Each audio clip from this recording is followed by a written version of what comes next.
the next city. It's a lonely road. You don't have time. A lot of times I lost a lot of friends, and this is just on a small level, like, because I don't have time to talk. I gotta save my voice. I don't have 60 seconds to talk to Keisha, Kim, Pam, and all of the rest of them, because everybody wants 60 seconds, and it's totally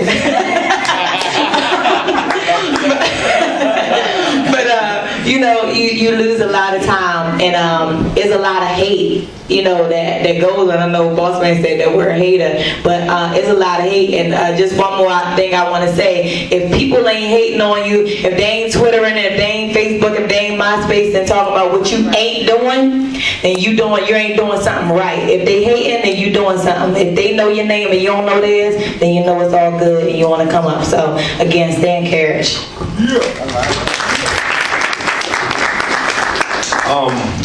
One thing, my jewelry not fake, so everything, you see his videos ain't fake. No, but that was just a joke. I think what he wanted to say, what I think a lot of people, and I see my friends and a lot of people I see young in the game, it's an entertainment business, it's a business. Like, my real government name is Travis Hollifield. No one in the music industry have no love for me, you know what I'm saying? That's where it stops at your family. Once you step into the music industry, it's a job. You know, so the fake part is that, yeah, we're entertaining you with things that's about ourselves. You know, and some people get caught up and think that that's them. You know what I'm saying? Like, these people are artists at the end of the day. It's no different than an actor. You know what I'm saying? They playing a role. Now, a lot of your good artists that I see have long careers are what I would like to say based on a true story. They find something really about them and entertain you with that. Like, you know, you have a lot of artists that's here today in Garden Mall because they are really fake. That's the new school artists, where they've been created over the last couple of years. But when you've seen somebody like, everybody do want to be Jay-Z, but you take somebody like Jay-Z, you know what I'm saying, Tupac or Biggie or stuff like that, it was true elements about them that were entertained in the business. And I think you really got to study like anything in school. If you don't study for a test, you fail, right? Same thing in the industry. If you just go there and think, I'm just going to rap all day, you're going to fail. You're going to be broke. They're going to take everything from you. And when you can't make a hot song, you won't be in a position. You have to understand that name you're using is a brand. So if you educate yourself in the business, you can make money. You might not only make money off of just a show or what you call it, you will grow your brand and be able to do other things. And like they said, that's what's coming along with a lot of artists.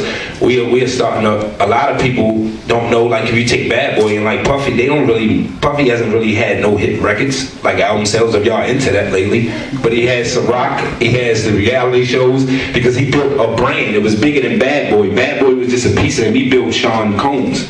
You know, so it's like, it's ways if you educate yourself, you can still make money out here. But a lot of people do get lost in not knowing it's a facade. So I don't want you to think it's like fake, like everybody you meet, but you really gotta know it's not real life. You know what I'm saying? It's a lifestyle, and you at work. It's an illusion at the end of the day. You can get rich off the illusion and be successful, but the only ones who do it is that do know. They like to see artists just come in and just be happy. Like, the first thing they say to you is, I love you. How you love me if you don't even know me? Or I love your stuff. What? That's a turn off. I don't even know you. You know what I'm saying? And they say the same thing to the next artist. So you just like keep that in mind. It's like you always got to keep proving yourself and be good. You know, and this is the last thing one thing I'm going to say is different. But that's why I like what LeBron James did. A lot of people said that he was crazy for not staying in Cleveland, but he's LeBron James. He don't owe Cleveland nothing. If he broke his ankle, the next day they're not going to do nothing for his family. They're not going to come see him if he went broke or none of that. You know what I'm saying? It's just like a lot of people get lost into these games. Life is about, in jobs and stuff, is using. You be true to your family that you grow, and you take care of them, and you use it at the end of the day. Okay, so we have time for 2 more questions that we're going to read off, but what we're going to do is post the other questions up on SCORE's discussion board and invite the panelists to answer the questions through that medium. So, and just as a takeaway, if any of you guys have any other questions that you want to give to Alexis after we've left, please do so that we can share their responses with you. Or go onto the SCORE in Baltimore page and post your question to the discussion boards, right? Yeah. We will. Okay, so this question is from Graham, and Graham must have anticipated the discussion about the fakeness in the industry. So the question is, how did you decide in whom to trust your journey when entering into the world of hip hop?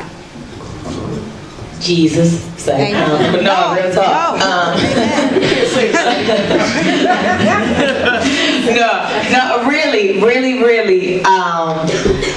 I have fired some people. I will fire you. It is really hard because even if you don't get trapped up in the illusion, the people that surround you do. So when you hear, Paula Campbell don't be with such and such, she used to, boss man don't hang with such and such, because sometimes the people that you entrust with your dream and your gift, they think it's supposed to be something else. So when you understand that it's work and you're trying to move forward to better yourself, but not just better yourself and bring the people that you love and you feel deserve the chance with you, they get caught up in the hype of, oh, why you ain't buy me? Or we need to spend this money. Man, my man's only got 30,000. You know what I mean? And I know that may seem like a lot of money to y'all, but it really is not. And especially, I saw a young lady here with a baby. You got family, your mom ain't good, your grandma ain't good. You don't have money to take care of those things. So, I think you go through the levels of deciding who you're going to keep in your corner, but ultimately you learn to entrust your gift and your journey with yourself, from within. And everybody else, they're there to help, and you pray that those people have your best interest at heart. I would say, not to say cold, don't trust no one. And the reason why I say that is because it's going back to what I said, you are a brand. One of the biggest things I say, if y'all know my history, is that I was signed with Jermaine Dupri. And coming in that, I came off of independent. I broke records in this DMV audio office, selling out independently. So 10,000 records in Baltimore City. No one has yet to be able to do nothing like that. And when we started getting with JD, things would clash. So I would go through a committee of people. We made decisions. And it was a decision about a record that I think that made everything go downfall, that I listened to somebody else. It's not really what I wanted to do. And it fell through. And at the end of the day, when it's over, you're going to have to look at the merch itself. And so that don't mean you don't have enemies around you, but everybody else got their own outlooks and their own, things they want out of the situation. Don't get it. No one is going to be around you without a motive. If your manager is a motive, you know why he want to brand himself as a manager.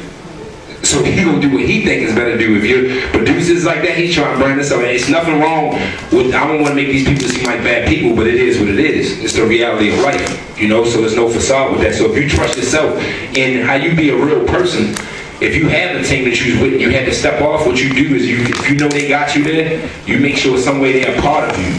Because that's called being a sellout, and that backfires. I think karma is big in the world. So it don't mean you cut nobody off because you got to go with work with this other producer. But if they got your best intentions, they will understand that. And a lot of times people will try to hold you back from that. So you got to do what's best for you at the end of the day.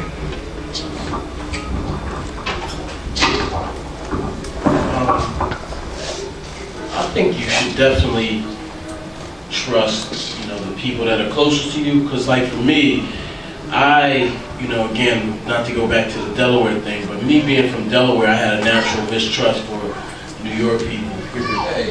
I'm sorry. It's true. So that's why I got people like Chandra next to me, because I've known her for quite some time. My business partner, I've known him forever too. My EVP of multimedia, Steve, he's from Delaware too. So that's how I get down. I don't believe in just people coming in, and just jumping in on the boat. You gotta really earn your stripes. You gotta go through a little bit of a rite of passage to even get close to us in that respect. So for me, that's how I get down. And I really